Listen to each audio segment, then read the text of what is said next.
तो इस वक्त देवास आपको लिए चलते हैं, जहां सीएम शिवराज सिंह संबोधन कर रहे हैं और जनता को संबोधित कर रहे हैं। तस्वीरें आपको दिखा। भवन बोर्ड ने बनाया, मैं विस्तार में उसके नहीं जाऊंगा। सारे काम हमारे बंद कर दिए।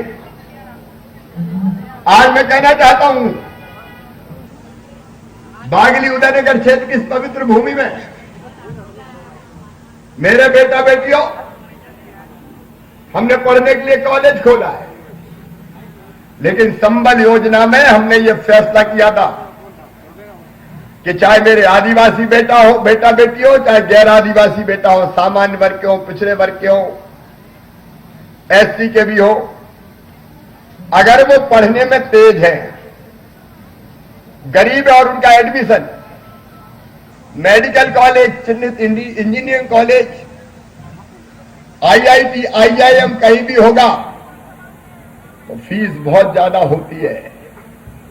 प्राइवेट मेडिकल कॉलेज की फीस 8 लाख रुपया साल। बताओ गरीब भरवा सकता है क्या? हाथ हिला के नहीं, बोल के बताओ, भरवा सकता है क्या? किसान भरवा सकता है क्या? तो हमने तय किया, मम्मी पापा नहीं, मामा फीस भरवाएगा, भारतीय जनता पार्टी की सरकार फीस भरवाएगी। हमने फैसला किया, कमलनाथ ने बदल दिया, बंद कर दी योजना। लेकिन आज मामा फिर कहने आया है, पढ़ना बेटा बेटियों, चिंता मत करना। यूपीएससी में 38 बेटे बेटी मेरे सिलेक्ट हुए, पढ़ो तुम, और तुम्हारी मेहनत के बल पर तुम्हारा एडमिशन होगा। तो अब फिर से फीस तुम्हारे मम्मी पापा नहीं, ये मामा ही भरवाएगा, भारतीय जनता पार्टी की सरकार भरवाएगी। सारी योजना बंद कर दी। अरे मेरी बहनों, हमने तय किया था, गरीब बहन अगर बेटा बेटी को जन्म देने के पहले मजदूरी मेहनत करती है, इसलिए जन्म देने के पहले 4,000 और जन्म देने के बाद 12,000 रुपया देंगे लड्डू खाने के लिए। कमलनाथ ने लड्डू छीन लिए थे, जब उनकी सरकार बनी तो लड्डू का पैसा बंद। अब मामा ने फिर चालू कर दिया, चिंता मत करना। एक्सीडेंट पर मौत कम देते थे 4 लाख, वो कमलनाथ ने बंद कर दिए। सामान्य मौत पर 2 लाख, वो भी बंद कर दिए। अरे कफन के लिए, अंतिम संस्कार के लिए 5,000 रुपया देते थे कमलनाथ, तुम तो कफन भी छीन ले गए गरीबों का। सारी योजनाएं बंद कर दी। कई नाम थे जो राशन की सूची में थे, गरीबी रेखा से नाम काट दिए, संबल में नाम काट दिए। अब चिंता मत करना, फिर से मामा आ गया है, बंद योजना फिर चालू। एक नहीं अनेक फैसले हमने किए। राशन वाले मामले में पहाड़ सिंह जी, दीपक भाई हमारे बैठे इस क्षेत्र की वो चिंता करते हैं, पार्टी के पदाधिकारी। अगर कोई गरीब का नाम छूट गया हो तो फिर से पात्रता पर्ची बनेगी, कोई गरीब भूखा नहीं सोने दिया जाएगा। एक समस्या और, कई के वर्षों से वन भूमि पर कब्जे हैं, लेकिन पट्टे नहीं है। मैं नई जमीन की बात नहीं कर रहा, जंगल अब नहीं कटे, ये हमारी जवाबदारी, वो बचा के रखना पड़ेगा, वो सबको मिलकर करना पड़ेगा।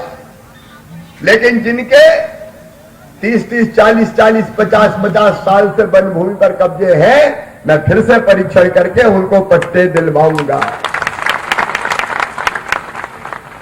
कई लोग मेरे पास आए, अब मैं आजकल रात किसी गरीब के घर रुकता हूं, रुकना नहीं चाहिए कि नहीं गरीब के। बुरहानपुर में एक बैंड बाजे वाले के घर रुका था मैं, गांव में जाके। उसने मुझे समस्या बताई बहादुरपुर में कि भैया ये कोरोना में मर गए, बैंड बाजे बंद हो गए, तो हमारी हालत खराब है, हमारे ही बैंड बज गए, हम क्या करें बताओ। बैंड का नहीं, आप भगवान की कृपा है, सब चालू कर रहे हैं, शहनाई बजेगी, बैंड बजेंगे, शादियां होंगी। लेकिन गरीब के घर जाओ तो समस्या पता चलती है। एक घर में कई लोग रह रहे हैं। एक बाप, मेरा गला थोड़ा खराब है, माफ कर दो। एक बाप के 4 बेटा हो गए, 4 बहुएं आ गई, उनके बेटा बेटी हो गया, उनकी शादी हो गई। अब बताओ छोटे से घर में सब समा सकते हैं क्या? अरे समझ सकते हैं क्या? ये दर्द देख के हमने एक योजना बना दी, मुख्यमंत्री भू अधिकार योजना, और उसमें ये तय कर दिया कि अगर एक घर में बाप बेटे सहित कई परिवार रह रहे हैं, परिवार का मतलब पति पत्नी और उसके बच्चे, अगर एक घर में से पति पत्नी बच्चे एक से ज्यादा रह रहे हैं तो बाकी को जमीन का प्लाट देके पट्टा देके मालिक बनाया जाएगा। भगवान ने पैदा किया है तो रहने लायक जमीन तो चाहिए भाई, चाहिए कि नहीं चाहिए? और दूसरे जहां जाते आवास योजना का मकान नहीं है, आवास योजना का मकान नहीं है, कार्यकर्ताओं को पकड़ लेते हैं, विशेषकर बहनें पकड़ लेती, जाने नहीं देती, मकान नहीं है, कुटी नहीं आई। अब कुटी इस चक्कर में नहीं आ रही कि 2011 में सूची बनी थी, अब वो सूची कांग्रेस के जमाने में बनी थी, कई के नाम ही छूट गए। अब वो सूची के हिसाब से मकान मिल रहे थे। अब भैया बहनों हमने कह दिया है अफसरों से कि सूची कोई ब्रह्मा जी ने बना के थोड़ी भेजी है यार,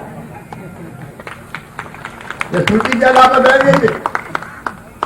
अरे हम